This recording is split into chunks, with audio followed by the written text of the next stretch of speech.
buenos días, ¿cómo están? Un gusto de estar con ustedes en este resumen de noticias 24 horas. Soy Julieta Cambronero y les mostramos nuestros titulares.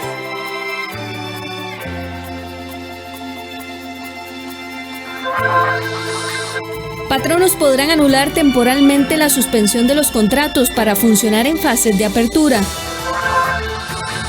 Alianza público-privada permitirá llevar insumos de autoprotección a más de 20.000 personas adultas mayores en pobreza.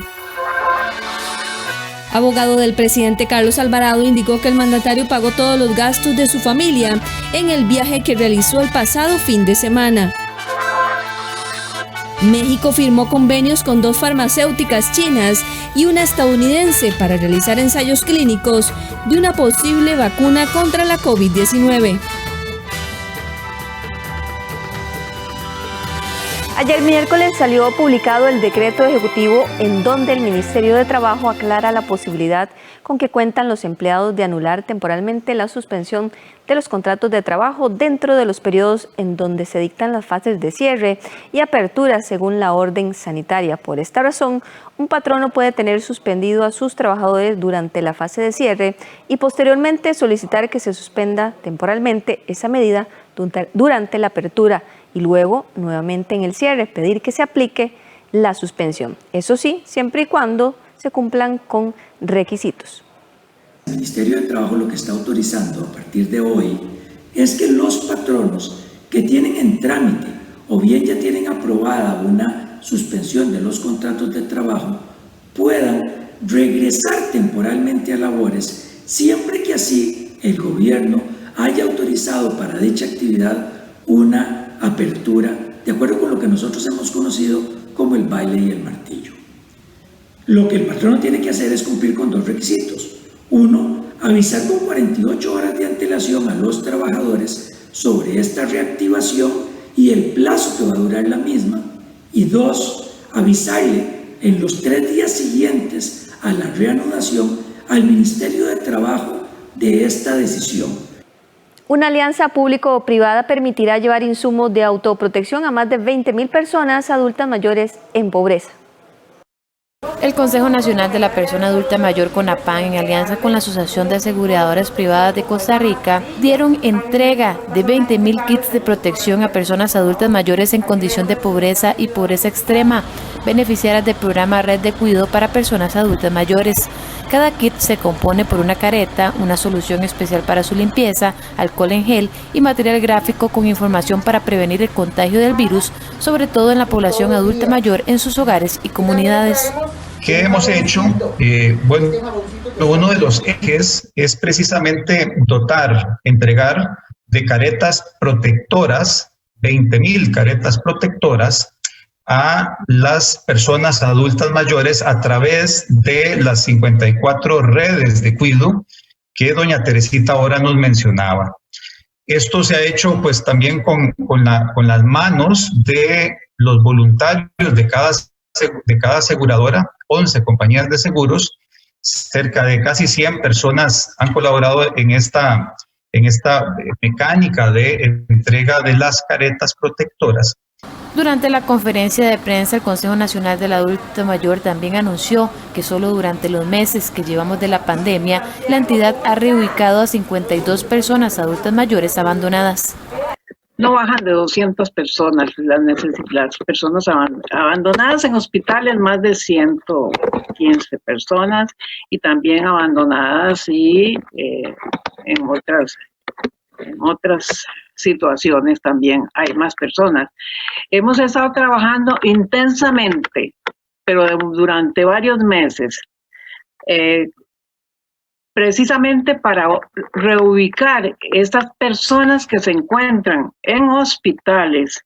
Imagínense, en este momento, con el COVID en las dimensiones en que está, y que es absolutamente indispensable llevarlas a lugares donde vivan con dignidad, donde vivan una vida como la debe vivir cualquier persona adulta mayor. En nuestro país, 453,000 personas superan los 65 años, según datos del INEC para el 2020. Además, 3 de cada 5 adultos mayores tienen una enfermedad que podría complicar la evolución de COVID-19, según la Encuesta Nacional de Discapacidad 2018.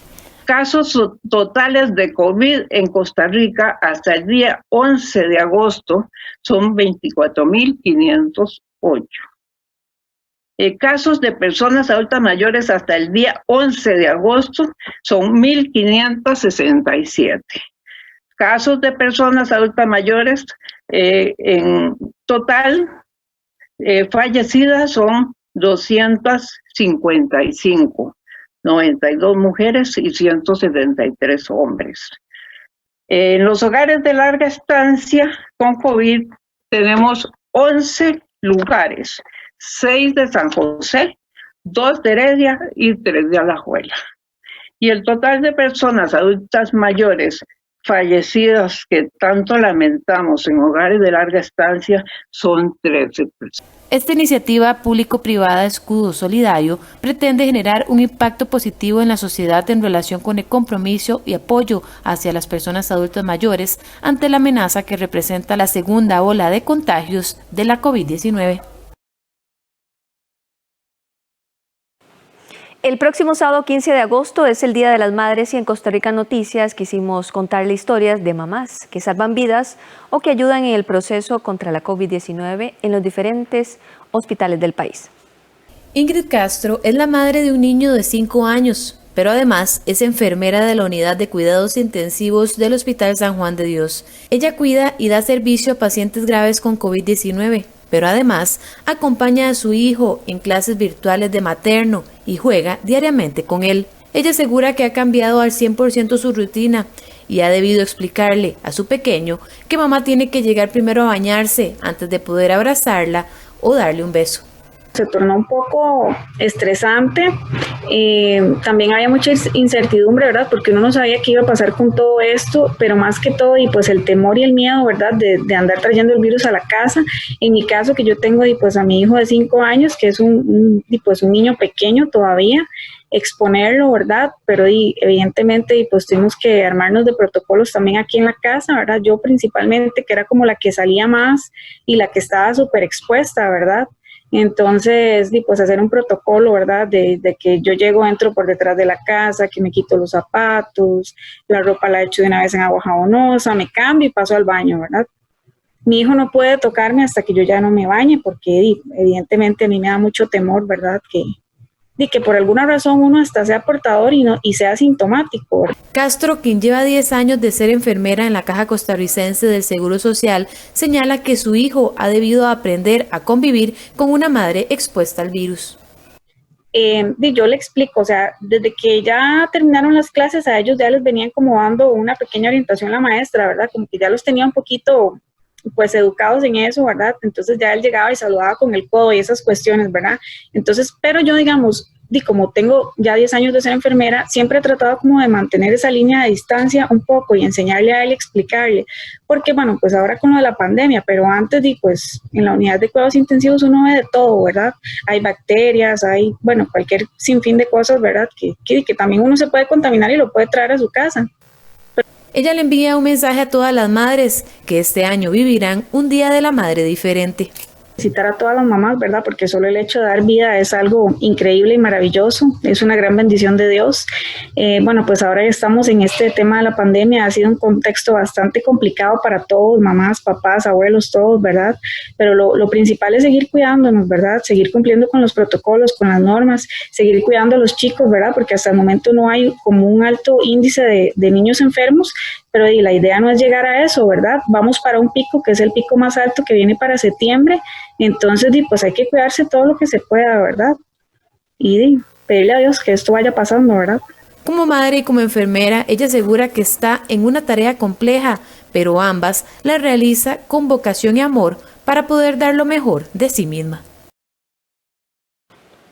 Las obras de ampliación en el Monumento del Agua en La Uruca y el puente sobre el río Torres ya fueron adjudicadas por $18 millones a un consorcio costarricense español. Se espera que esta OBIS, la cual es parte de la ruta San José-San Ramón, esté esté lista en 1 año y 4 meses.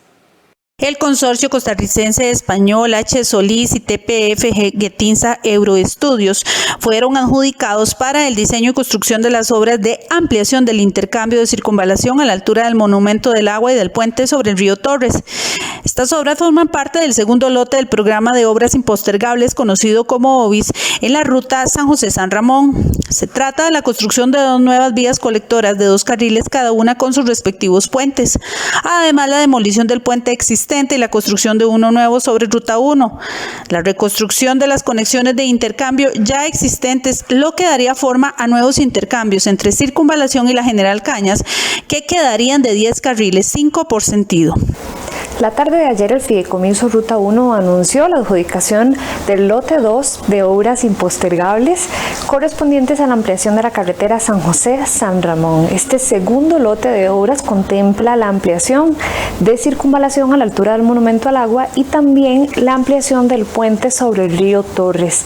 Ambas obras de este segundo lote de obras impostergables se unen a las que ya iniciaron este año, que corresponden al lote 1. Ya las personas usuarias habrán visto el inicio de las obras y un importante avance en el sector de Barrial Castella. En el puente sobre el río Torres se contempla la demolición total de esa estructura y la construcción de una nueva que permita albergar 8 carriles, 4 por sentido de circulación. Esto se ubica antes del Monumento del Agua en el sentido San José-San Ramón. Y la próxima semana ya se dará inicio a las siguientes obras, como anunciamos hace unos días, en el puente sobre el río Alajuela, el puente sobre el río Segundo y también en el sector del paso a desnivel en Firestone. Todas estas forman parte del programa de obras impostergables para la ampliación de la carretera San José-San Ramón.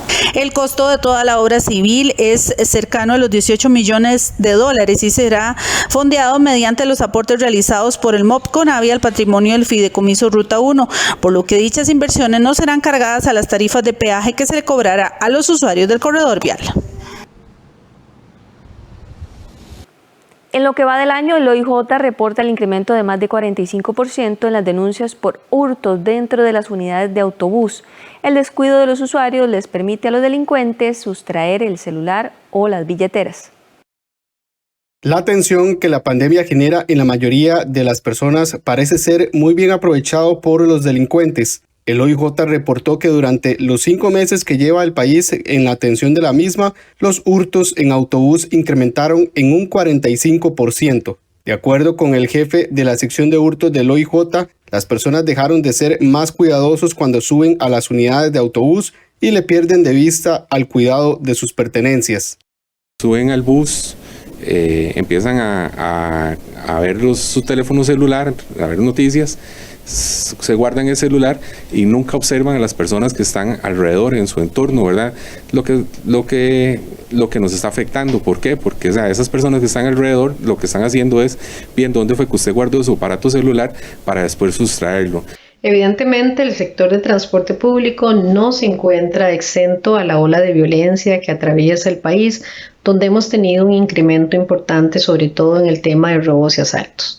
Es por eso que es importante hacer una serie de recomendaciones para los usuarios del transporte público, sobre todo tener cuidado de sus pertenencias, tanto en las paradas antes de abordar la unidad como dentro del autobús, no mostrar ni utilizar aparatos electrónicos dentro de la unidad, no utilizar el celular hasta donde sea posible, evitar portar joyas o alhajas cuando se transporten en unidades de servicio público. De acuerdo con los agentes judiciales, estos grupos le causan el perjuicio económico a sus víctimas en montos que rondan entre los 500,000 y el millón de colones. El OIJ tiene identificados a 4 grupos que se dedican a cometer estos hechos delictivos en varias de las rutas de autobús del casco central. En muchos de los casos, estos delincuentes utilizan el timo para distraer a los usuarios y de esa manera poder sacar de sus bolsas los artículos. Ya tenemos identificados, son aproximadamente 3 grupos los que están operando aquí en el sector de San José. Ellos van 4 personas en un vehículo.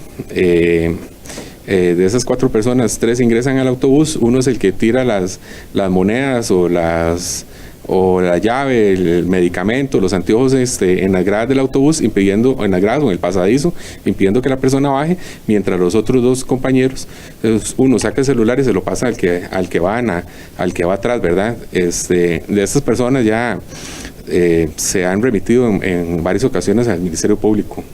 Es importante también redoblar esfuerzos en conjunto con la Policía Municipal y con la Fuerza Pública para hacer patrullajes en las paradas de autobús y monitorear a las personas que se encuentran en estas paradas, pero creemos que sobre todo este es un esfuerzo conjunto donde los usuarios también tienen que tomar conciencia de la ola de violencia que hay en el país en este momento y tomar las medidas de precaución necesarias. Tome en cuenta las recomendaciones de la policía para evitar caer en esos timos.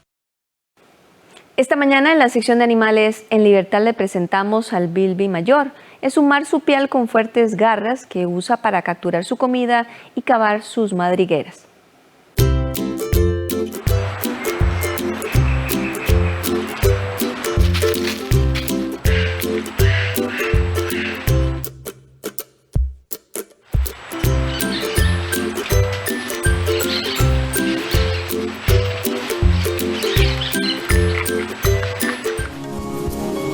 Les presentamos al bilby o conejo de Pascua australiano. El bilby mayor, como también se le llama, es un marsupial con orejas de conejo. Excava madrigueras que aportan un hábitat a docenas de especies. Mide 36 centímetros y puede llegar a pesar 1.8 kilogramos. Su pelaje de color mixto es muy peculiar, marrón grisáceo en la parte superior y gris pálido en la parte inferior. Su cola peluda es un poco más oscura con la franja distintiva de color negro. Esta especie es nocturna y durante el día descansa en nidos que construye en pastizales y bosques. Su alimentación se basa en hongos, semillas e insectos que consigue excavando.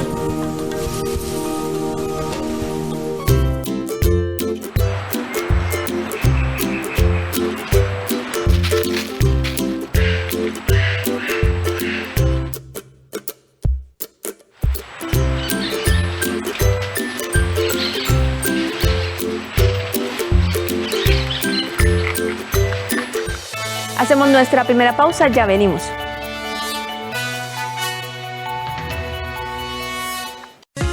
Sus productos y servicios del BCR están a solo un formulario de distancia.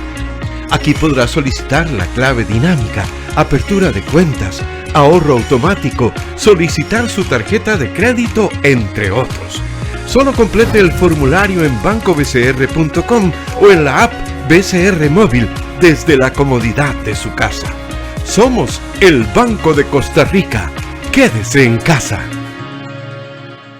Musicales del 13 presenta el especial para las madres. Lo mejor de la música del recuerdo con mucho cariño para aquellas a las que les debemos la vida. Este sábado 15 de agosto a las 9 de la noche. Por 13, Costa Rica Televisión.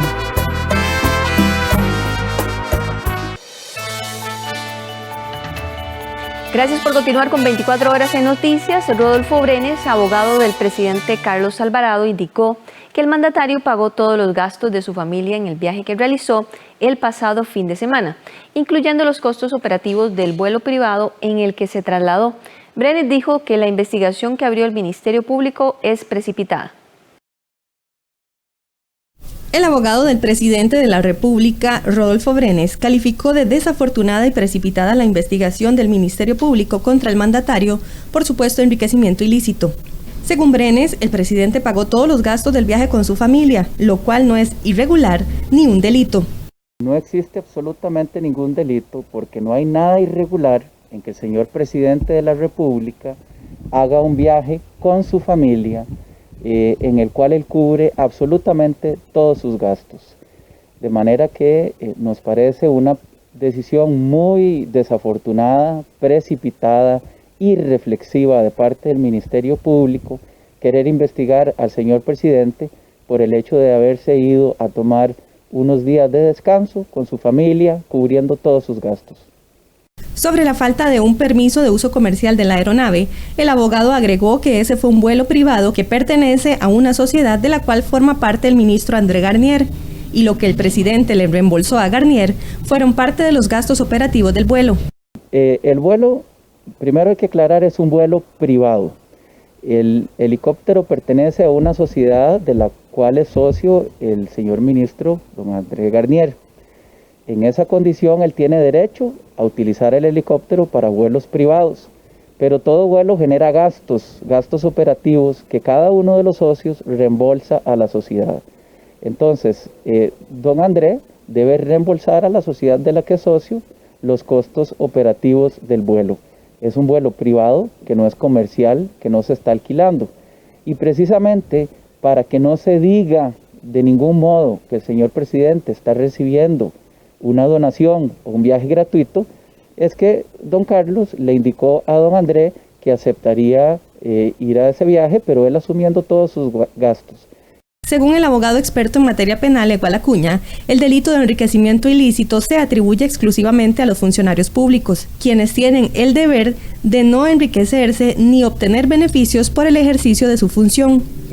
En este caso concreto, la Fiscalía deberá determinar si el presidente recibió alguna dádiva. El enriquecimiento ilícito es un delito que se atribuye exclusivamente a funcionarios públicos y tiene que ver con el deber de probidad del funcionario, con esa obligación que tiene de no enriquecerse, de no tener un incremento patrimonial o beneficios indebidos con ocasión del ejercicio de la función pública. En el caso concreto, lo que la Fiscalía investigará y determinará si hay o no hay un delito es si el presidente recibió un beneficio, una dádiva, ya sea por el transporte en el helicóptero o por la estadía en el hotel, que se le hayan dado en atención a su condición de presidente. Hay que recordar que los funcionarios públicos tienen prohibición de recibir regalos de cualquier tipo y en caso de recibirlos incurrirían en el delito de enriquecimiento ilícito. ¿Qué es eso? Que es acrecentar la cantidad de patrimonio de una persona por causas injustas, es decir, por causas diferentes a las que la ley prevé, que es básicamente únicamente la recepción de salario y de viáticos. La Procuraduría de la Ética Pública también participará en la investigación que se realiza por parte del Ministerio Público contra el presidente Carlos Alvarado. Diputados y sindicatos discrepan de la propuesta del ministro de Hacienda, Elian Villegas, de agregar al proyecto de empleo público la posibilidad de tocar los salarios del sector público en caso de calamidad. Mal no le entendí, entonces usted plantea que el gobierno esté avalado para bajar salarios sin necesidad de una ley especial y que dé seguridad jurídica en momentos excepcionales. Precisamente yo lo que estaba señalando finalmente es que en situaciones como la actual, el Poder Ejecutivo, y aquí uno podría dejar algún tema de seguridad, por ejemplo, que tenga que ser un acuerdo razonado del Consejo de Gobierno, alguna cuestión muy particular, pero en una situación como la actual, y no me refiero a la situación actual, sino que se nos presentara alguna situación como la actual en el futuro, en una futura pandemia, y vuelvo a aclarar, no me estoy refiriendo a esta, para que en una futura pandemia el Gobierno de la República pueda tomar la decisión y decir, ok, la economía se me hizo más chiquitita, voy a disminuir los salarios, y no como un efecto temporal, sino precisamente para decir, y vuelvo a arrancar con los salarios desde ahí. Con estas palabras, el ministro de Hacienda, Elian Villegas, propuso a los diputados que la reforma de empleo público incluya la posibilidad de disminuir los salarios públicos en caso de calamidad o una situación fiscal extrema. Para los legisladores, la propuesta es contra el derecho de los costarricenses. Me causa una profunda preocupación. Yo no estaría de acuerdo en tocar este tipo de iniciativas en este momento.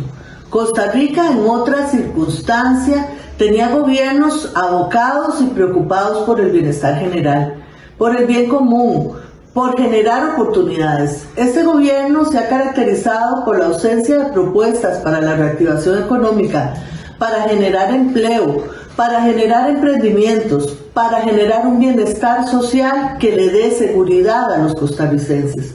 Me preocupan mucho estas iniciativas que una vez más vienen a atentar contra las garantías ya adquiridas durante la historia de este país. Discrepo totalmente de la posición del ministro de Hacienda, que el día de ayer dio criterios en la Comisión de Gobierno y Administración sobre que se le debe dar una carta en blanco al Ejecutivo para que pueda tomar decisiones de reducción de salarios en casos de emergencia a futuro.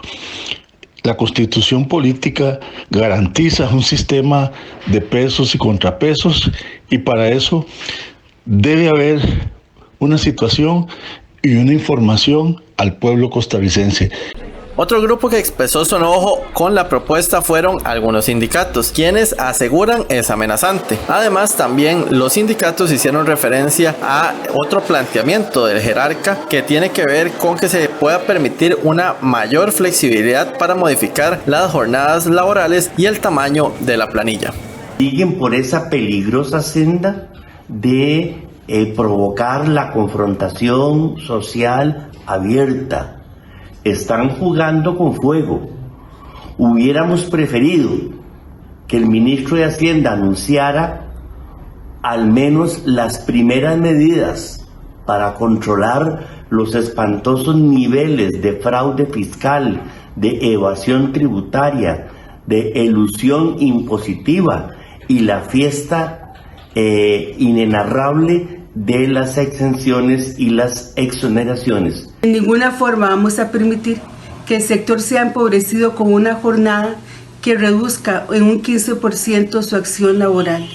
Es imposible que continuemos en este país recargando sobre los hombros de la clase trabajadora, sobre el pueblo costarricense, una crisis que no hemos generado y que los grandes empresarios, las cámaras, las transnacionales de este país continúen impunes y no evitando ni cotizando lo que realmente tienen que ser. Según los datos del Ministerio de Hacienda, los funcionarios absorben actualmente el 36% del gasto. El proyecto de empleo público permitiría, según el gobierno, una reducción de ese gasto en 0.7% del Producto Interno Bruto a lo largo de los próximos 10 años. Un nuevo texto sustitutivo buscará que los servicios de transporte como Didi o Uber pasen a ser servicios de utilidad pública. Sin embargo, el planteamiento aún genera muchas dudas.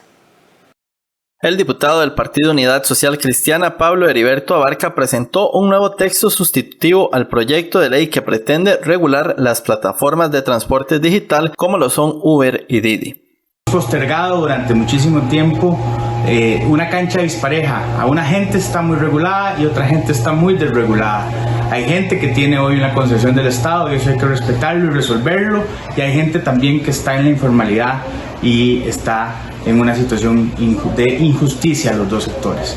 Me parece que este es un insumo, un esfuerzo de reunir una serie de observaciones que permitiría tomar como base esto y avanzar. Invito al Poder Ejecutivo a que lidere el proceso como le corresponde, pero sobre todo a que procure llegar a acuerdos prontos para resolver esta situación. Según la nueva propuesta, las plataformas pasarán a ser de carácter privado, pero de utilidad pública, y sería el Ministerio de Obras Públicas y Transportes la autoridad encargada de regularlas, situación que genera dudas en los encargados de los grupos de plataformas digitales. Por ejemplo, en el artículo número 5, la autoridad competente, tendríamos que dialogar sobre la autoridad que se encargaría, ya que se tiene que realizar una distinción entre lo público y privado. Por esto consideramos que al ser el Ministerio de Obras Públicas y Transporte la autoridad encargada del tema, se tendría que gestionar una oficina especializada en plataformas tecnológicas. Sin embargo, consideramos también que dentro de este texto existen ciertos vacíos que definitivamente necesitan del apoyo de toda la cadena de valor que se dedica a esta actividad, puntos que definitivamente todos los sectores vamos a hacer llegar como recomendaciones a la Comisión de Asuntos Económicos para que este proyecto pase de una manera correcta y de una manera en la cual el cliente sea el beneficiado en la actividad. Actualmente la iniciativa no se encuentra en la corriente legislativa, esto debido a que el gobierno no lo convocó durante las sesiones extraordinarias, esto luego de una amenaza por parte de los taxistas formales de salir a manifestarse en las calles del país. En la sección de cultura, el Teatro Nacional le invita a la retransmisión de su espacio Teatro al Mediodía. El Ministerio de Cultura y Juventud presenta Agenda Cultural.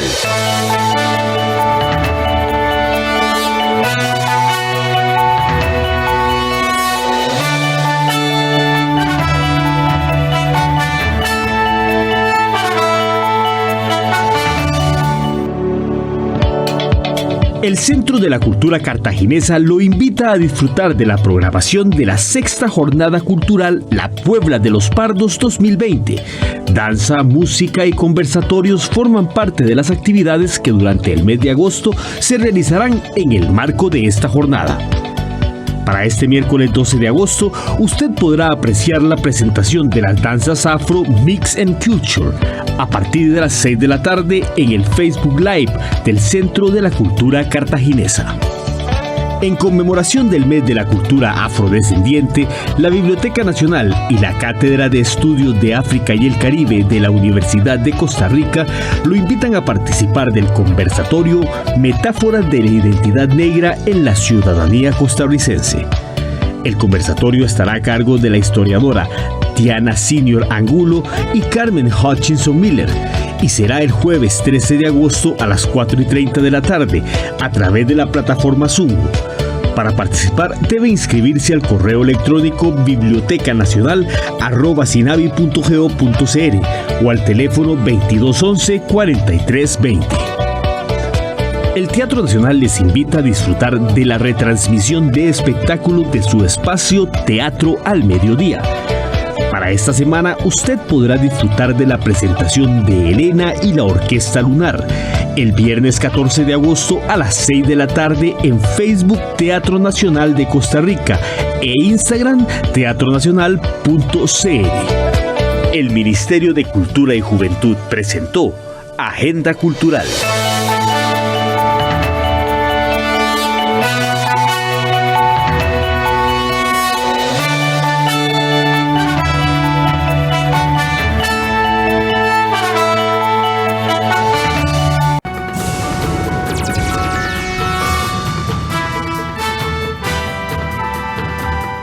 México firmó convenios con 2 farmacéuticas chinas y una estadounidense para realizar ensayos clínicos de una posible vacuna contra la COVID-19 a partir de septiembre.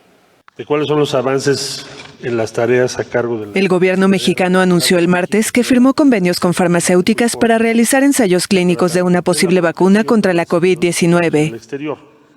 Informé el día de hoy, buenas noticias, que tenemos entendimiento con 3 empresas distintas, una de Estados Unidos, 2 de China, especialmente. Los acuerdos fueron suscritos con la estadounidense Janssen Pharmaceuticals y las chinas CanSino Biologics y Walbals Biotechnology, y se suman a la participación de México en la fase final de pruebas de una vacuna que desarrolla el laboratorio francés Sanofi. Con eso tendríamos entre septiembre y enero 4 protocolos clínicos fase 3 en México. Según Ebrard, el objetivo es que las pruebas se realicen conforme a las normas de la Secretaría de Salud y de la Comisión Federal para la Protección contra Riesgos Sanitarios. México es el tercer país más enlutado por el nuevo coronavirus y el 15º en tasa de muertes por 100.000 habitantes, según estadísticas de la AFP a partir de datos oficiales. Siempre en el campo internacional, el presidente filipino Rodrigo Duterte se ofreció voluntario para probar la nueva vacuna rusa contra el coronavirus, anunciada el martes y que fue recibida con prudencia por científicos de otros países. El presidente filipino Rodrigo Duterte se ofreció voluntario para probar la nueva vacuna rusa contra el coronavirus y aseguró que tiene gran confianza en los esfuerzos desplegados por Rusia para poner fin a la pandemia. Sabihin ko rin kay President Putin, Voy a decirle al presidente Putin que tengo mucha confianza en sus estudios para luchar contra la COVID y que creo que la vacuna que produjeron es realmente buena para la humanidad. I believe that the vaccine that you have produced is really good for humanity. Las autoridades sanitarias filipinas indicaron que ya se reunieron con el centro ruso Gamaleya, que desarrolló la vacuna. Las declaraciones de Duterte llegan al día siguiente de que el presidente ruso Vladimir Putin anunciara que su país había desarrollado la primera vacuna contra la COVID-19, que asegura una inmunidad duradera. Sin embargo, numerosos científicos occidentales mostraron su escepticismo en cuanto a la rapidez con la que se habría desarrollado. De su lado, la Organización Mundial de la Salud reaccionó de manera prudente y recordó que la precualificación y la homologación de una vacuna exigen un procedimiento riguroso. Filipinas, con 107 millones de habitantes, es el segundo país más afectado del sudeste asiático, después de Indonesia. La epidemia ya dejó 143.000 personas contagiadas y más de 2.400 muertos. En Perú, la pandemia ha desplazado las investigaciones y búsquedas de mujeres desaparecidas. Hace un año, Karina Alvarado López, de 39 años, salió a comprar caramelos para una fiesta infantil. Nunca regresó a su casa. No sabemos nada de su paradero. Y realmente yo me siento totalmente devastado, frustrado con la situación y con las instituciones que no nos brindan ninguna clase de apoyo. Su familia denuncia que la pandemia paralizó los esfuerzos de las autoridades peruanas para encontrarla, por lo que diseñaron pancartas y volantes, crearon páginas en redes sociales y acudieron a colectivos de apoyo, pero no han tenido suerte en encontrar a Karin. Ya estamos a cumplir ya un año y hasta ahorita no tenemos resultados. Y esta pandemia que ha pasado desde el mes de marzo hasta casi 4 meses prácticamente, no se ha hecho nada. La desaparición de mujeres es un problema endémico en Perú. Según la Defensoría del Pueblo, el año pasado se denunciaron en promedio 5 casos al día de desapariciones de mujeres, y la cifra se elevó a 8 durante el confinamiento nacional obligatorio por el coronavirus del 16 de marzo al 30 de junio. Las familias afectadas y ONGs dicen que la policía y la fiscalía no se molestan mucho en investigar los casos. Aseguran que presumen que las mujeres se marcharon voluntariamente, sin considerar que Perú tiene altas cifras de feminicidios y que existen redes de trata de personas y prostitución forzada. En 2019 hubo 166 feminicidios. Una décima parte habían sido catalogados como desapariciones en un primer momento. Solciret Rodríguez, de 23 años, universitaria y activista contra la violencia de género, desapareció, pero tuvieron que pasar 4 años para que encontraran su cuerpo mutilado en la casa de sus cuñados.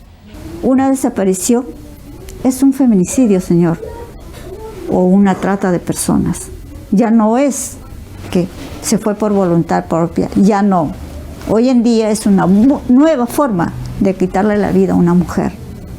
La Defensoría dice que 915 mujeres peruanas, el 70% menores de edad, fueron reportadas como desaparecidas durante los 3 meses y medio de la cuarentena nacional por la pandemia. Piden a las autoridades que se complete el Registro Nacional de Personas Desaparecidas, pues aunque algunas mujeres han sido localizadas, se desconoce cuántas siguen sin ser halladas.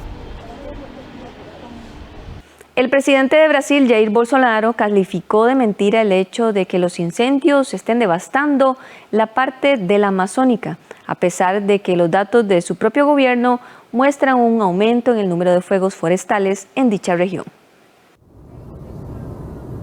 El presidente brasileño Jair Bolsonaro calificó el martes de mentira que parte de la selva amazónica esté siendo devastada por incendios. Lo afirmó durante una videoconferencia entre países que comparten el mayor bosque tropical del mundo. Un bosque tropical no se incendia, entonces esta historia de que la Amazonia está ardiendo es una mentira y debemos combatirla con números reales, y eso es lo que estamos haciendo aquí en Brasil.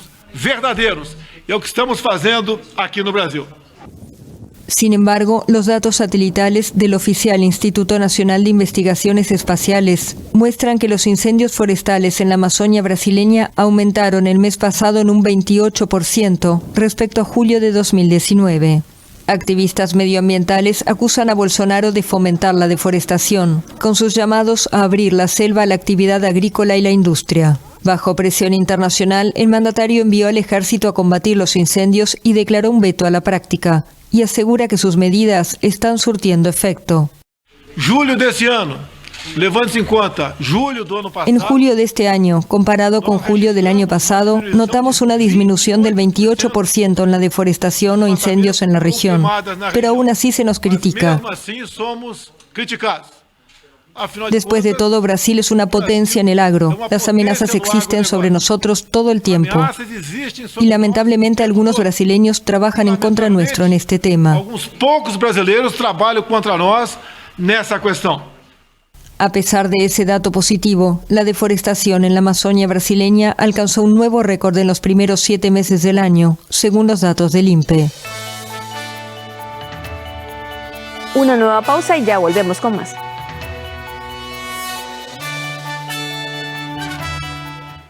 María, si no entendieras mi pasión. En nuestro espacio Arte 13, disfrute de un especial para el Día de las Madres con el grupo nacional Los Auténticos. Si supieras cómo sufren las noches que no estás. Si supieras el viernes 14 de agosto a las 9 de la noche. Te amo, te amo, te amo más que ayer. En 13, Costa Rica Televisión. Ahora estoy en una fase de elaboración de haba fermentada. Los principales ingredientes para preparar esta salsa pastosa picante son haba y el ají. Se pone la haba y el ají en un tarro para fermentar. Se debe revolver un poco los ingredientes cada 3 días. Se volverá marrón rojizo. Después de 2 o 3 meses estarán listas las habas fermentadas. De China a tu cocina.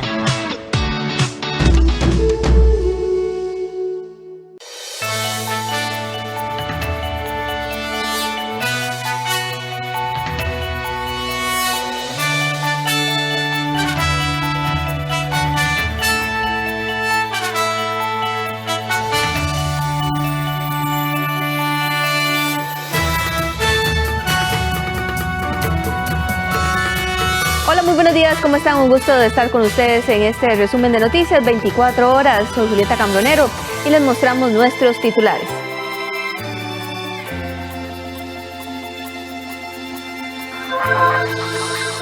Patronos podrán anular temporalmente la suspensión de los contratos para funcionar en fases de apertura. Alianza público-privada permitirá llevar insumos de autoprotección a más de 20.000 personas adultas mayores en pobreza. Abogado del presidente Carlos Alvarado indicó que el mandatario pagó todos los gastos de su familia en el viaje que realizó el pasado fin de semana. México firmó convenios con 2 farmacéuticas chinas y una estadounidense para realizar ensayos clínicos de una posible vacuna contra la COVID-19. Ayer miércoles salió publicado el decreto ejecutivo en donde el Ministerio de Trabajo aclara la posibilidad con que cuentan los empleados de anular temporalmente la suspensión de los contratos de trabajo dentro de los periodos en donde se dictan las fases de cierre y apertura según la orden sanitaria. Por esta razón, un patrono puede tener suspendido a sus trabajadores durante la fase de cierre y posteriormente solicitar que se suspenda temporalmente esa medida durante la apertura y luego nuevamente en el cierre pedir que se aplique la suspensión. Eso sí, siempre y cuando se cumplan con requisitos. El Ministerio de Trabajo lo que está autorizando a partir de hoy es que los patronos que tienen en trámite o bien ya tienen aprobada una suspensión de los contratos de trabajo puedan regresar temporalmente a labores siempre que así el gobierno haya autorizado para dicha actividad una apertura de acuerdo con lo que nosotros hemos conocido como el baile y el martillo. Lo que el patrono tiene que hacer es cumplir con 2 requisitos.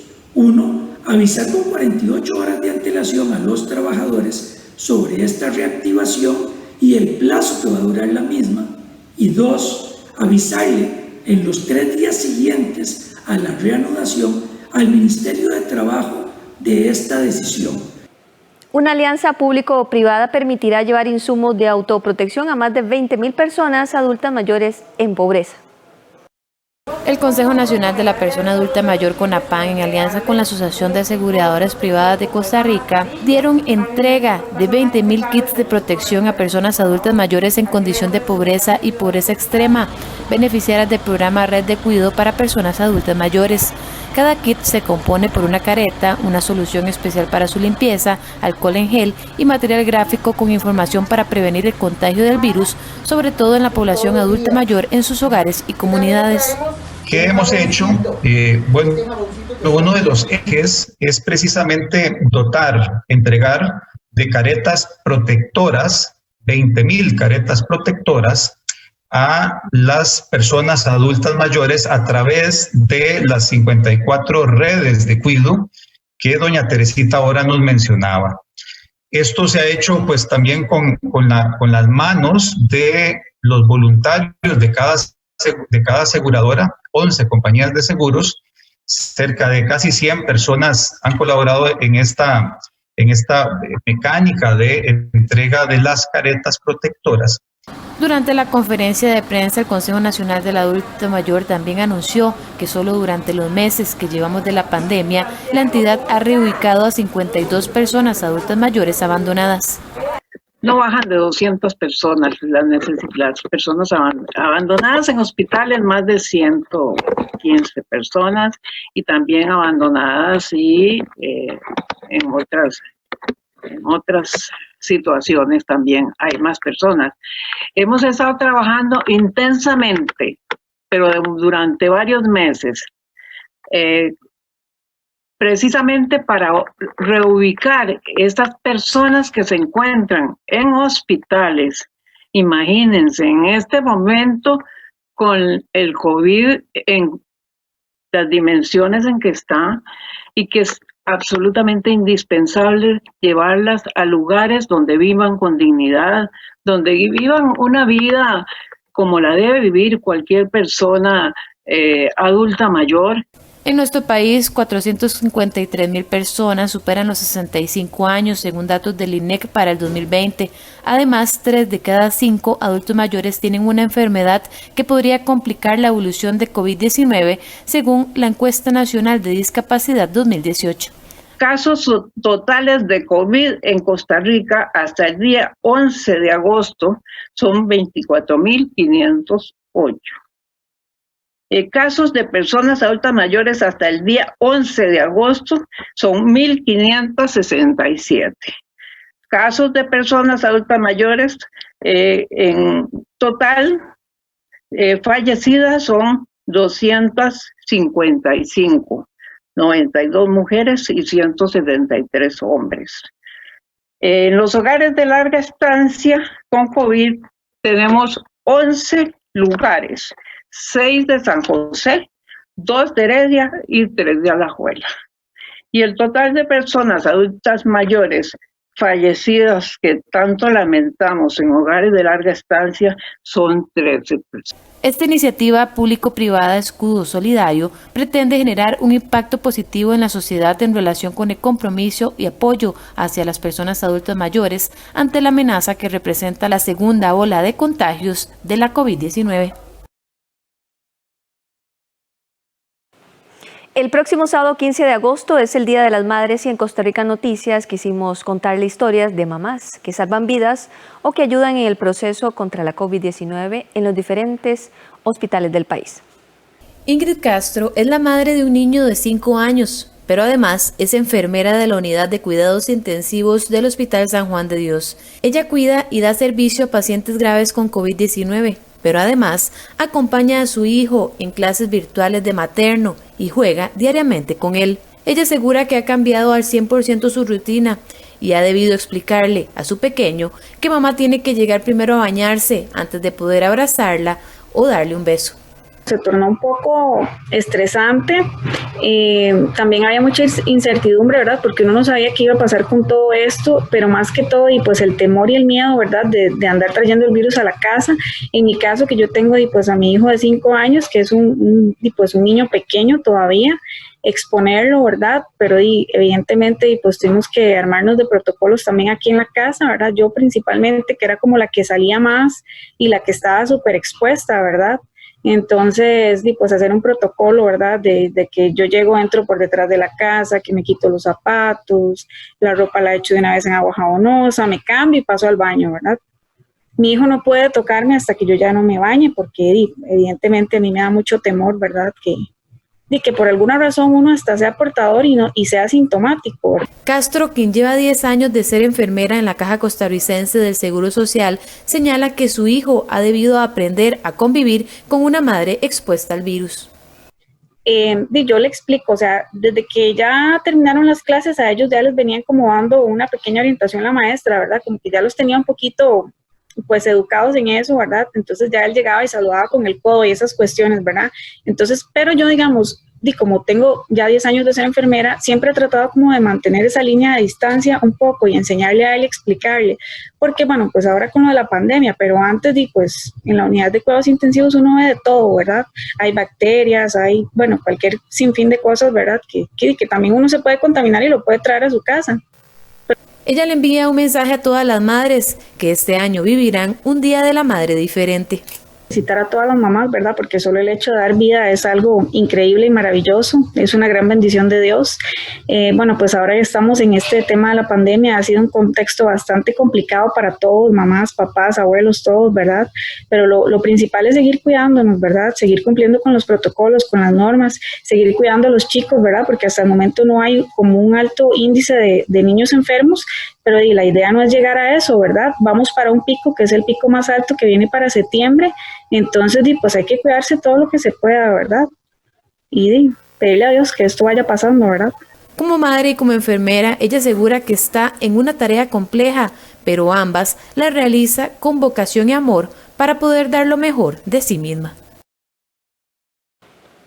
Las obras de ampliación en el Monumento del Agua en La Uruca y el puente sobre el río Torres ya fueron adjudicadas por $18 millones a un consorcio costarricense español. Se espera que esta OBIS, la cual es parte de la ruta San José-San Ramón, esté lista en 1 año y 4 meses.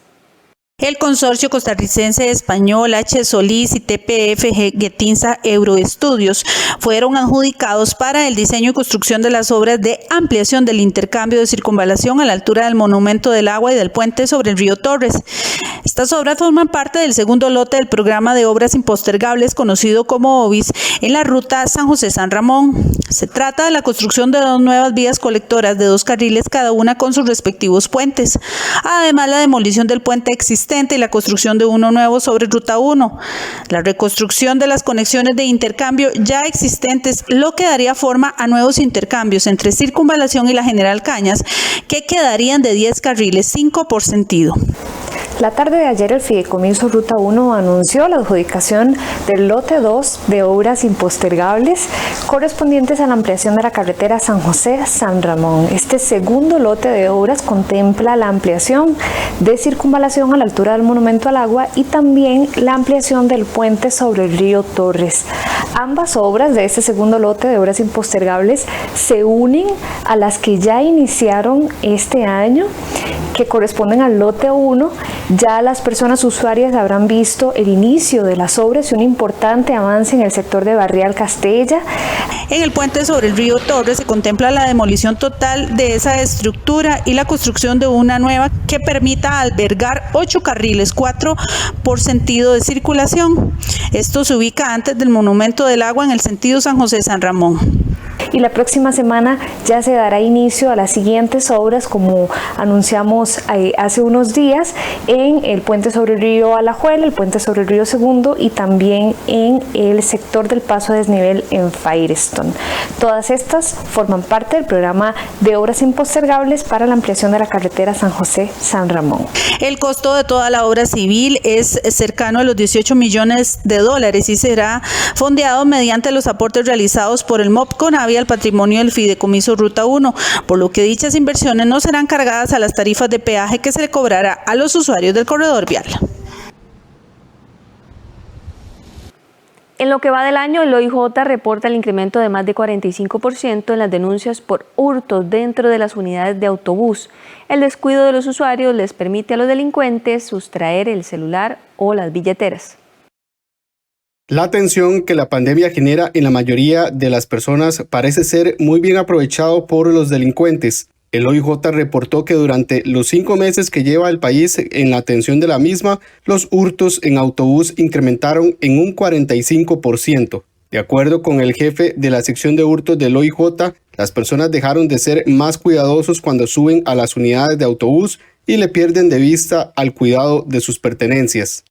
Suben al bus, empiezan a ver su teléfono celular, a ver noticias, se guardan el celular y nunca observan a las personas que están alrededor en su entorno, ¿verdad? Lo que nos está afectando. ¿Por qué? Porque esas personas que están alrededor lo que están haciendo es bien dónde fue que usted guardó su aparato celular para después sustraerlo. Evidentemente, el sector de transporte público no se encuentra exento a la ola de violencia que atraviesa el país, donde hemos tenido un incremento importante, sobre todo en el tema de robos y asaltos.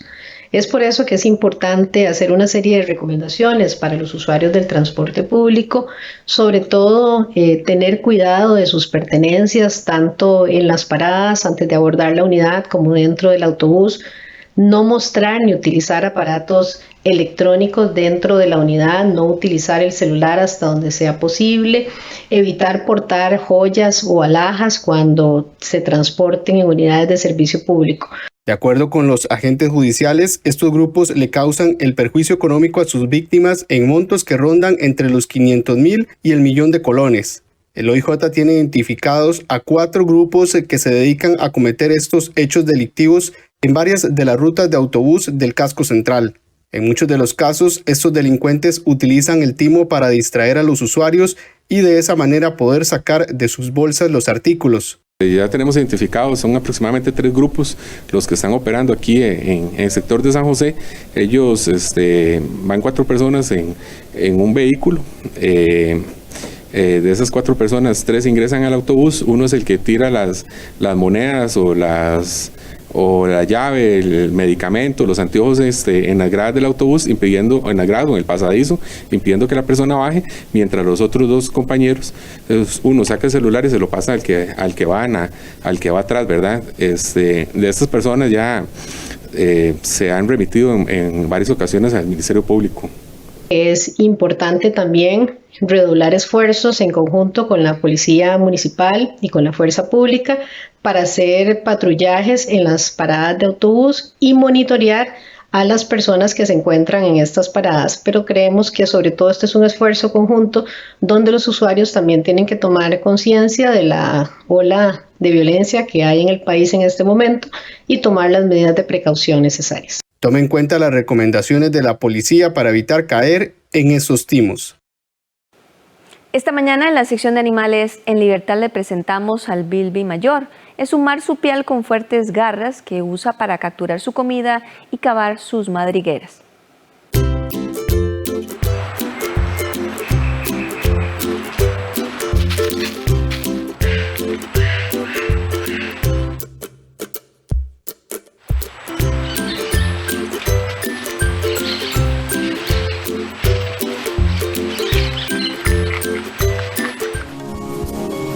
Les presentamos al bilby o conejo de Pascua australiano. El bilby mayor, como también se le llama, es un marsupial con orejas de conejo. Excava madrigueras que aportan un hábitat a docenas de especies. Mide 36 centímetros y puede llegar a pesar 1.8 kilogramos. Su pelaje de color mixto es muy peculiar, marrón grisáceo en la parte superior y gris pálido en la parte inferior. Su cola peluda es un poco más oscura con la franja distintiva de color negro. Esta especie es nocturna y durante el día descansa en nidos que construye en pastizales y bosques. Su alimentación se basa en hongos, semillas e insectos que consigue excavando.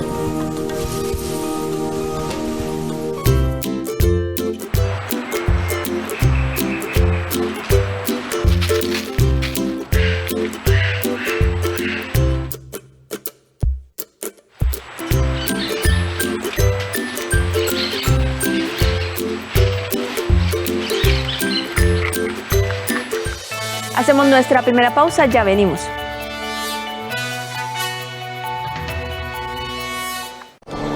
Somos los que vamos con usted hacia adelante. Este año, otorgamos créditos por más de 380.000 millones de colones para personas y empresas. Hemos realizado arreglos de pago por más de 924.000 millones de colones en 13.653 operaciones de crédito. Somos soluciones digitales para conectarnos. Somos compromiso con el cambio.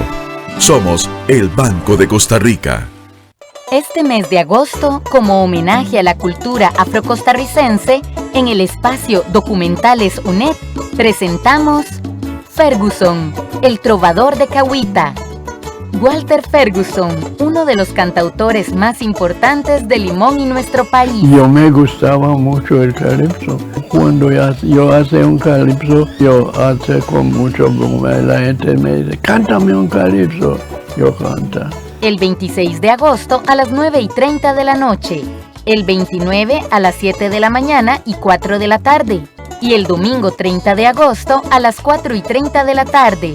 Aquí en 13, Costa Rica Televisión. Gracias por continuar con 24 horas en noticias. Rodolfo Brenes, abogado del presidente Carlos Alvarado, indicó que el mandatario pagó todos los gastos de su familia en el viaje que realizó el pasado fin de semana, incluyendo los costos operativos del vuelo privado en el que se trasladó. Brenes dijo que la investigación que abrió el Ministerio Público es precipitada.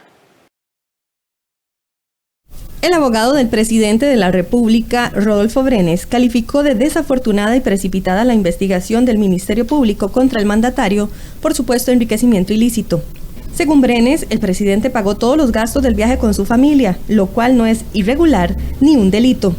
No existe absolutamente ningún delito porque no hay nada irregular en que el señor presidente de la República haga un viaje con su familia en el cual él cubre absolutamente todos sus gastos. De manera que nos parece una decisión muy desafortunada, precipitada, irreflexiva de parte del Ministerio Público querer investigar al señor presidente por el hecho de haberse ido a tomar unos días de descanso con su familia, cubriendo todos sus gastos. Sobre la falta de un permiso de uso comercial de la aeronave, el abogado agregó que ese fue un vuelo privado que pertenece a una sociedad de la cual forma parte el ministro André Garnier, y lo que el presidente le reembolsó a Garnier fueron parte de los gastos operativos del vuelo. El vuelo, primero hay que aclarar, es un vuelo privado. El helicóptero pertenece a una sociedad de la cual es socio el señor ministro, don André Garnier. En esa condición él tiene derecho a utilizar el helicóptero para vuelos privados, pero todo vuelo genera gastos operativos que cada uno de los socios reembolsa a la sociedad. Entonces, don André debe reembolsar a la sociedad de la que es socio los costos operativos del vuelo. Es un vuelo privado que no es comercial, que no se está alquilando. Y precisamente para que no se diga de ningún modo que el señor presidente está recibiendo una donación o un viaje gratuito, es que don Carlos le indicó a don André que aceptaría ir a ese viaje, pero él asumiendo todos sus gastos. Según el abogado experto en materia penal, Egual Acuña, el delito de enriquecimiento ilícito se atribuye exclusivamente a los funcionarios públicos, quienes tienen el deber de no enriquecerse ni obtener beneficios por el ejercicio de su función. En este caso concreto, la Fiscalía deberá determinar si el presidente recibió alguna dádiva. El enriquecimiento ilícito es un delito que se atribuye exclusivamente a funcionarios públicos y tiene que ver con el deber de probidad del funcionario, con esa obligación que tiene de no enriquecerse, de no tener un incremento patrimonial o beneficios indebidos con ocasión del ejercicio de la función pública. En el caso concreto, lo que la Fiscalía investigará y determinará si hay o no hay un delito es si el presidente recibió un beneficio, una dádiva, ya sea por el transporte en el helicóptero o por la estadía en el hotel, que se le hayan dado en atención a su condición de presidente. Hay que recordar que los funcionarios públicos tienen prohibición de recibir regalos de cualquier tipo y en caso de recibirlos incurrirían en el delito de enriquecimiento ilícito. ¿Qué es eso? Que es acrecentar la cantidad de patrimonio de una persona por causas injustas, es decir, por causas diferentes a las que la ley prevé, que es básicamente únicamente la recepción de salario y de viáticos. La Procuraduría de la Ética Pública también participará en la investigación que se realiza por parte del Ministerio Público contra el presidente Carlos Alvarado. Diputados y sindicatos discrepan de la propuesta del ministro de Hacienda, Elian Villegas, de agregar al proyecto de empleo público la posibilidad de tocar los salarios del sector público en caso de calamidad.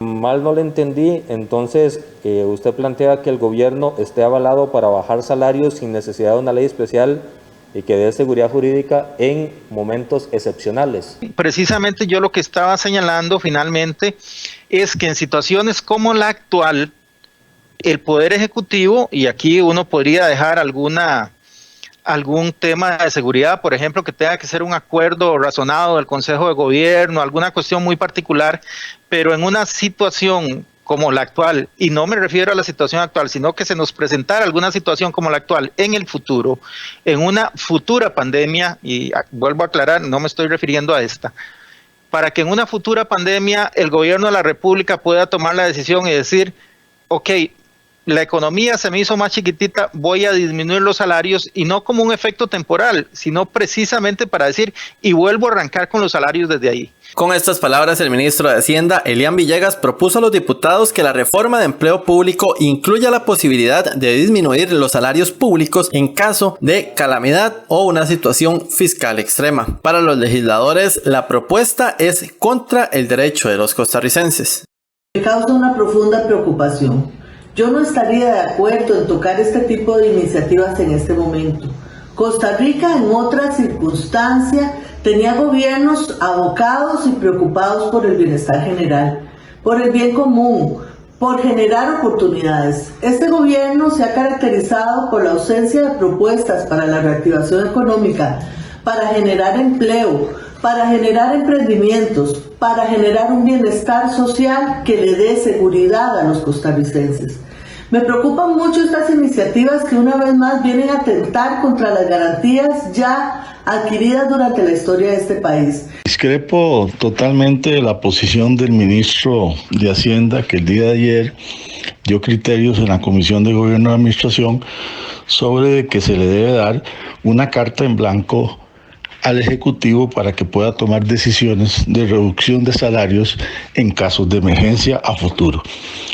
La Constitución política garantiza un sistema de pesos y contrapesos, y para eso debe haber una situación y una información al pueblo costarricense. Otro grupo que expresó su enojo con la propuesta fueron algunos sindicatos, quienes aseguran es amenazante. Además, también los sindicatos hicieron referencia a otro planteamiento del jerarca que tiene que ver con que se pueda permitir una mayor flexibilidad para modificar las jornadas laborales y el tamaño de la planilla. Siguen por esa peligrosa senda de provocar la confrontación social abierta. Están jugando con fuego. Hubiéramos preferido que el ministro de Hacienda anunciara al menos las primeras medidas para controlar los espantosos niveles de fraude fiscal, de evasión tributaria, de elusión impositiva y la fiesta inenarrable de las exenciones y las exoneraciones. De ninguna forma vamos a permitir que el sector sea empobrecido con una jornada que reduzca en un 15% su acción laboral. Es imposible que continuemos en este país recargando sobre los hombros de la clase trabajadora, sobre el pueblo costarricense, una crisis que no hemos generado, y que los grandes empresarios, las cámaras, las transnacionales de este país continúen impugnes y no evitando ni cotizando lo que realmente tienen que ser. Según los datos del Ministerio de Hacienda, los funcionarios absorben actualmente el 36% del gasto. El proyecto de empleo público permitiría, según el gobierno, una reducción de ese gasto en 0.7% del Producto Interno Bruto a lo largo de los próximos 10 años. Un nuevo texto sustitutivo buscará que los servicios de transporte como Didi o Uber pasen a ser servicios de utilidad pública. Sin embargo, el planteamiento aún genera muchas dudas. El diputado del Partido Unidad Social Cristiana, Pablo Heriberto Abarca, presentó un nuevo texto sustitutivo al proyecto de ley que pretende regular las plataformas de transporte digital como lo son Uber y Didi. Postergado durante muchísimo tiempo una cancha dispareja. A una gente está muy regulada y otra gente está muy desregulada. Hay gente que tiene hoy una concesión del Estado y eso hay que respetarlo y resolverlo, y hay gente también que está en la informalidad y está en una situación de injusticia en los dos sectores. Me parece que Este es un insumo, un esfuerzo de reunir una serie de observaciones que permitiría tomar como base esto y avanzar. Invito al Poder Ejecutivo a que lidere el proceso como le corresponde, pero sobre todo a que procure llegar a acuerdos prontos para resolver esta situación. Según la nueva propuesta, las plataformas pasarán a ser de carácter privado, pero de utilidad pública, y sería el Ministerio de Obras Públicas y Transportes la autoridad encargada de regularlas, situación que genera dudas en los encargados de los grupos de plataformas digitales.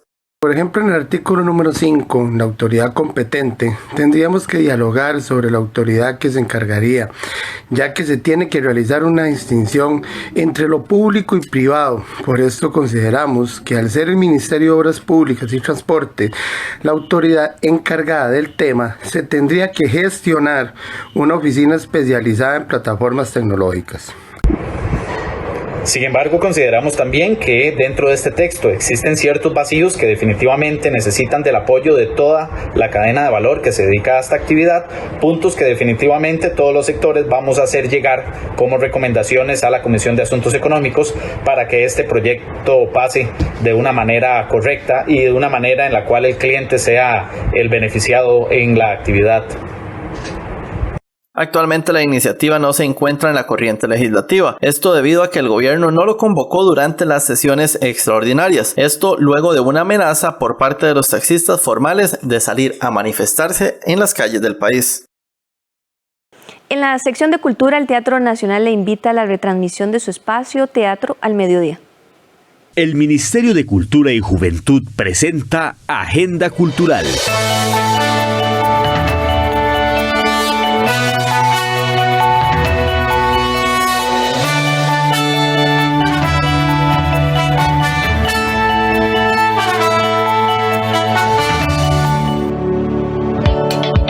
El Centro de la Cultura Cartaginesa lo invita a disfrutar de la programación de la sexta jornada cultural La Puebla de los Pardos 2020. Danza, música y conversatorios forman parte de las actividades que durante el mes de agosto se realizarán en el marco de esta jornada. Para este miércoles 12 de agosto, usted podrá apreciar la presentación de las danzas afro Mix and Culture a partir de las 6 de la tarde en el Facebook Live del Centro de la Cultura Cartaginesa. En conmemoración del mes de la cultura afrodescendiente, la Biblioteca Nacional y la Cátedra de Estudios de África y el Caribe de la Universidad de Costa Rica lo invitan a participar del conversatorio Metáforas de la Identidad Negra en la Ciudadanía Costarricense. El conversatorio estará a cargo de la historiadora Diana Senior Angulo y Carmen Hutchinson Miller, y será el jueves 13 de agosto a las 4:30 de la tarde a través de la plataforma Zoom. Para participar debe inscribirse al correo electrónico bibliotecanacional@sinavi.go.cr o al teléfono 2211-4320. El Teatro Nacional les invita a disfrutar de la retransmisión de espectáculos de su espacio Teatro al Mediodía. Para esta semana, usted podrá disfrutar de la presentación de Elena y la Orquesta Lunar, el viernes 14 de agosto a las 6 de la tarde en Facebook Teatro Nacional de Costa Rica e Instagram teatronacional.cr. El Ministerio de Cultura y Juventud presentó Agenda Cultural.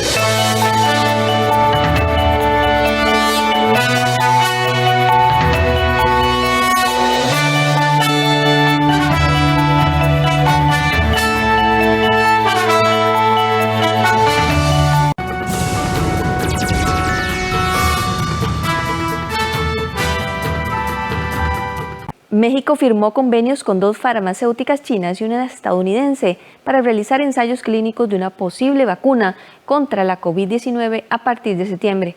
¿De cuáles son los avances en las tareas a cargo del... El gobierno mexicano anunció el martes que firmó convenios con farmacéuticas para realizar ensayos clínicos de una posible vacuna contra la COVID-19. Informé el día de hoy, buenas noticias, que tenemos entendimiento con 3 empresas distintas, una de Estados Unidos, dos de China, especialmente. Los acuerdos fueron suscritos con la estadounidense Janssen Pharmaceuticals y las chinas CanSino Biologics y Walvals Biotechnology, y se suman a la participación de México en la fase final de pruebas de una vacuna que desarrolla el laboratorio francés Sanofi. Con eso tendríamos entre septiembre y enero 4 protocolos clínicos fase 3 en México. Según Ebrard, el objetivo es que las pruebas se realicen conforme a las normas de la Secretaría de Salud y de la Comisión Federal para la Protección contra Riesgos Sanitarios. México es el tercer país más enlutado por el nuevo coronavirus y el 15º en tasa de muertes por 100.000 habitantes, según estadísticas de la AFP a partir de datos oficiales. Siempre en el campo internacional, el presidente filipino Rodrigo Duterte se ofreció voluntario para probar la nueva vacuna rusa contra el coronavirus, anunciada el martes y que fue recibida con prudencia por científicos de otros países. El presidente filipino Rodrigo Duterte se ofreció voluntario para probar la nueva vacuna rusa contra el coronavirus y aseguró que tiene gran confianza en los esfuerzos desplegados por Rusia para poner fin a la pandemia.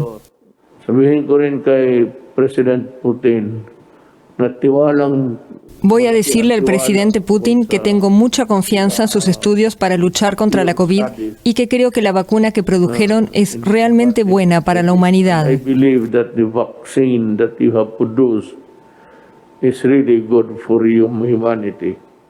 Las autoridades sanitarias filipinas indicaron que ya se reunieron con el centro ruso Gamaleya, que desarrolló la vacuna.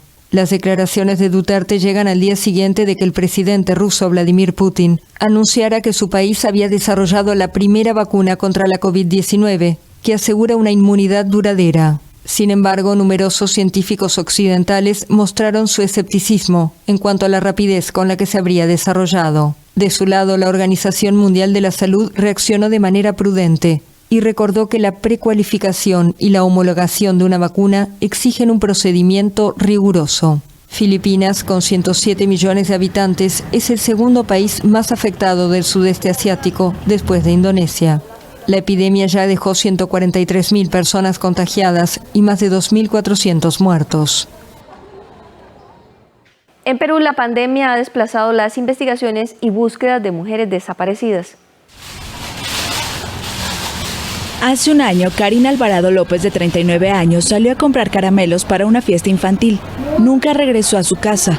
No sabemos nada de su paradero. Y realmente yo me siento totalmente devastado, frustrado con la situación y con las instituciones que no nos brindan ninguna clase de apoyo. Su familia denuncia que la pandemia paralizó los esfuerzos de las autoridades peruanas para encontrarla, por lo que diseñaron pancartas y volantes, crearon páginas en redes sociales y acudieron a colectivos de apoyo, pero no han tenido suerte en encontrar a Karin. Ya estamos a cumplir ya un año y hasta ahorita no tenemos resultados. Y esta pandemia que ha pasado en el mes de marzo, hasta casi 4 meses prácticamente, no se ha hecho nada. La desaparición de mujeres es un problema endémico en Perú. Según la Defensoría del Pueblo, el año pasado se denunciaron en promedio 5 casos al día de desapariciones de mujeres, y la cifra se elevó a 8 durante el confinamiento nacional obligatorio por el coronavirus del 16 de marzo al 30 de junio. Las familias afectadas y ONGs dicen que la policía y la fiscalía no se molesta mucho en investigar los casos. Aseguran que presumen que las mujeres se marcharon voluntariamente, sin considerar que Perú tiene altas cifras de feminicidios y que existen redes de trata de personas y prostitución forzada. En 2019 hubo 166 feminicidios. Una décima parte habían sido catalogados como desapariciones en un primer momento.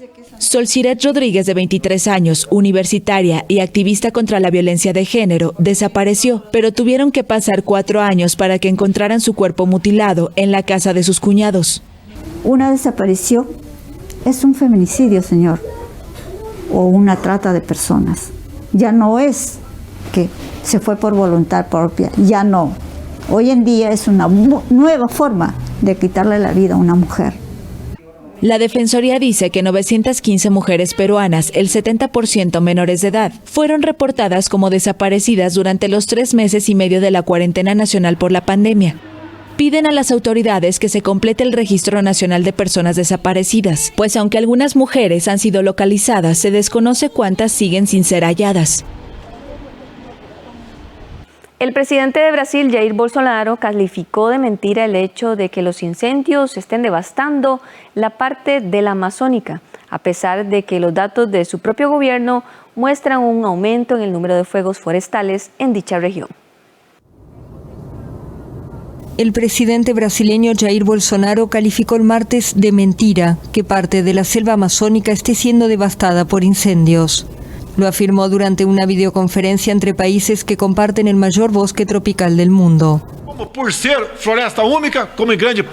Un bosque tropical no se incendia, entonces esta historia de que la Amazonia está ardiendo es una mentira y debemos combatirla con números reales, y eso es lo que estamos haciendo aquí en Brasil.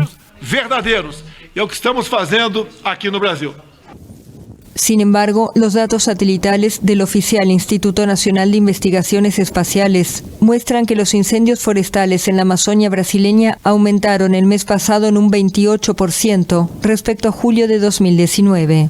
Activistas medioambientales acusan a Bolsonaro de fomentar la deforestación, con sus llamados a abrir la selva a la actividad agrícola y la industria. Bajo presión internacional, el mandatario envió al ejército a combatir los incendios y declaró un veto a la práctica, y asegura que sus medidas están surtiendo efecto.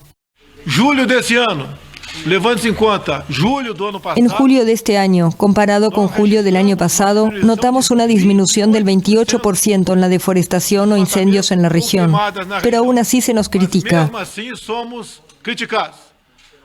Después de todo, Brasil es una potencia en el agro. Las amenazas existen sobre nosotros todo el tiempo. Y lamentablemente algunos brasileños trabajan en contra nuestro en este tema. A pesar de ese dato positivo, la deforestación en la Amazonia brasileña alcanzó un nuevo récord en los primeros 7 meses del año, según los datos del INPE. Hasta aquí 24 horas en noticias. Gracias por su compañía. Lo esperamos a las 12 mediodía con nuestra edición meridiana. Que la pasen bien.